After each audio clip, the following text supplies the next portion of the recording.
अगर मैं आपसे कहूं कि सिर्फ 100 रुपए से भी आप शेयर मार्केट में इन्वेस्ट करना शुरू कर सकते हैं तो क्या आप यकीन करेंगे?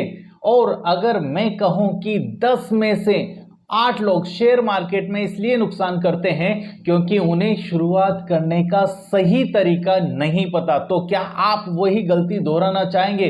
इस वीडियो में मैं आपको बिल्कुल जीरो से स्टेप बाय स्टेप बताऊंगा कि शेयर मार्केट में अकाउंट कैसे खोलना है, कौन सी ऐप इस्तेमाल करनी है और पहला शेयर कैसे खरीदना है और कितने पैसे से शुरुआत करनी चाहिए और सबसे जरूरी किन गलतियों से बचना चाहिए। अगर आपने आज ये वीडियो पूरा देख लिया तो शेयर मार्केट का डर काफी हद तक खत्म हो जाएगा। नमस्कार दोस्तों, आपका स्वागत करता हूं मैं फाइनेंशियल विंग्स विद देव में। अगर आप पहली बार शेयर मार्केट में आने की सोच रहे हैं लेकिन समझ में नहीं आ रहा कि कहां से शुरू करें तो ये वीडियो आपके लिए है। मैं आसान भाषा में हर चीज समझाऊंगा और सबसे पहले शेयर मार्केट क्या है ये बताता हूं। मान लीजिए एक कंपनी है जिसे अपना बिजनेस बढ़ाना है, उसे पैसे की जरूरत है और वो कंपनी अपने छोटे छोटे हिस्से बेचती है। इन्हीं हिस्सों को शेयर कहते हैं। अगर आपने किसी कंपनी का एक शेयर खरीद लिया तो आप उस कंपनी के छोटे से हिस्से के मालिक बन जाते हैं। अगर कंपनी आगे बढ़ेगी तो आपके शेयर की कीमत भी बढ़ेगी। अगर कंपनी खराब प्रदर्शन करती है तो शेयर की कीमत भी गिर सकती है। यही शेयर मार्केट है। क्या शेयर मार्केट जुआ है?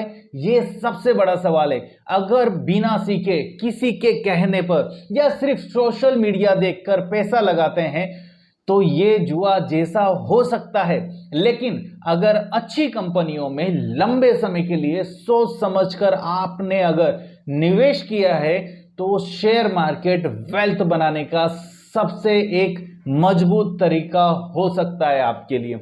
शेयर मार्केट शुरू करने के लिए क्या चाहिए आपको सिर्फ 5 चीजें चाहिए। एक आपका पैन कार्ड, दूसरा आपका आधार कार्ड, तीसरा आपका बैंक अकाउंट, चौथा आपका एक मोबाइल नंबर, पांचवा ईमेल आईडी। बस इतना ही हो और आप शेयर मार्केट में पैसा इन्वेस्ट कर सकते हैं। डीमैट अकाउंट क्या होता है? जैसे आपके पैसे बैंक अकाउंट में रहते हैं वैसे ही आपके शेयर्स डीमैट अकाउंट में रहते हैं। बिना डीमैट अकाउंट आप शेयर्स खरीद ही नहीं सकते। कौन सी ऐप इस्तेमाल करें हम शेयर मार्केट के लिए? आज भारत में भरोसेमंद प्लेटफॉर्म उपलब्ध हैं। उदाहरण के लिए जैसे ग्रो ऐप हो गई, ज़ेरोधा हो गया, एंजल वन। अब इनमें से किसी भी सेबी रजिस्टर्ड ब्रोकर पर आप अपना डीमैट अकाउंट और ट्रेडिंग अकाउंट खोल सकते हैं। ऐप चुनते समय इन बातों का जरूर ध्यान रखिए। आसान इंटरफेस, कम चार्ज, अच्छी कस्टमर सपोर्ट, सुरक्षा और विश्वसनीयता का ध्यान रखें।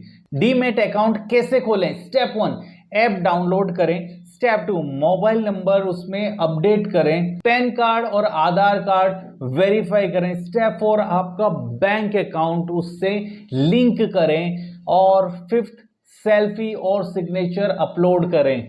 और 6th स्टेप, आपका कुछ समय बाद आपका डीमैट अकाउंट तैयार हो जाएगा।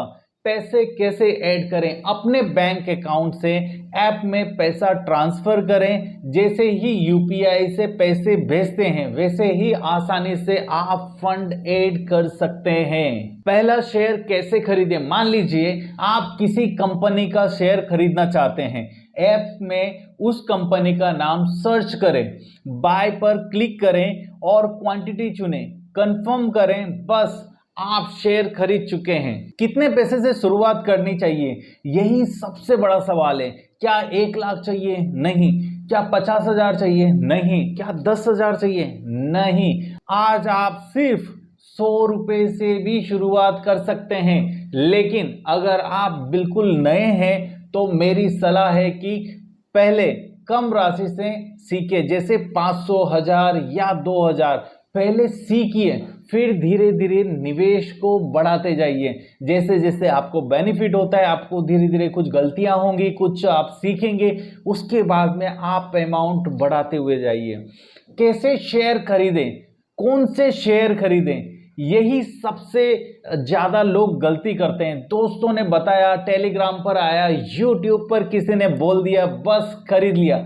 ऐसा बिल्कुल मत कीजिए। हमेशा पहले कंपनी के बारे में समझिए, कंपनी क्या करती है, उसका बिजनेस क्या है, कंपनी लगातार क्या मुनाफा कमा रही है, उस कंपनी के ऊपर ज्यादा कर्ज तो नहीं है, भविष्य में उसके बढ़ने की संभावनाएं कैसी हैं, उसके प्रोमोटर्स कैसे हैं, डाइवर्सिफिकेशन क्या होता है। अब बात करते हैं डाइवर्सिफिकेशन क्या होता है। अपना पूरा पैसा एक ही कंपनी में मत लगाइए। अगर आपके पास 10,000 है तो कोशिश करें कि अलग अलग अच्छी कंपनियों में या अन्य निवेश विकल्पों में बांटकर निवेश करें। इससे जोखिम कम हो जाता है। एसआईपी और शेयर में क्या अंतर है?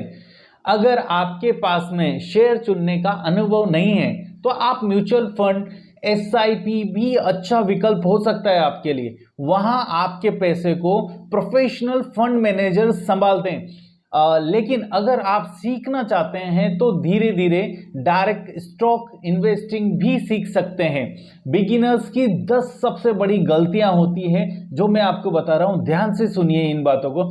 जल्दी अमीर बनने का सपना देखते हैं, इन चीजों से बचें। पेनी स्टॉक्स खरीदना, किसी भी टिप पर पैसा लगा देना, पूरा पैसा एक ही शेयर पे लगा देना, लोन लेकर इन्वेस्टमेंट करना, मार्केट गिरते ही घबरा जाना और बिना रिसर्च के निवेश करना, रोज पोर्टफोलियो को देखते रहना, फेक टेलीग्राम टिप्स और फ्रॉड ऐप पर भरोसा कर लेना, ये वो सारी बातें हैं जिनसे आपको बचना चाहिए। देखो, आप शेयर मार्केट में आ रहे हो, आपकी रिसर्च काफी ज्यादा इंपॉर्टेंट है।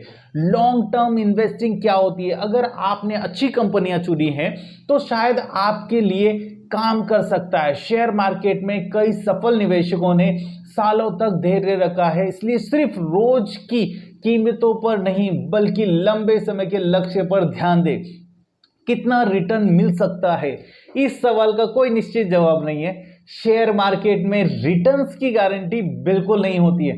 कभी अच्छा रिटर्न मिल सकता है तो कभी नुकसान भी हो सकता है। इसलिए हमेशा अपने जोखिम क्षमता के अनुसार ही निवेश करें और रिसर्च करें। कंपनी अगर पॉजिटिव कदम ले रही है, कोई नया बिजनेस स्टार्ट कर रही है, कंपनी अपना बिजनेस एक्सपेंड कर रही है तो रिटर्न्स बेटर मिलेंगे, वहां शेयर अप जाएगा। रिस्क मैनेजमेंट जरूर करें।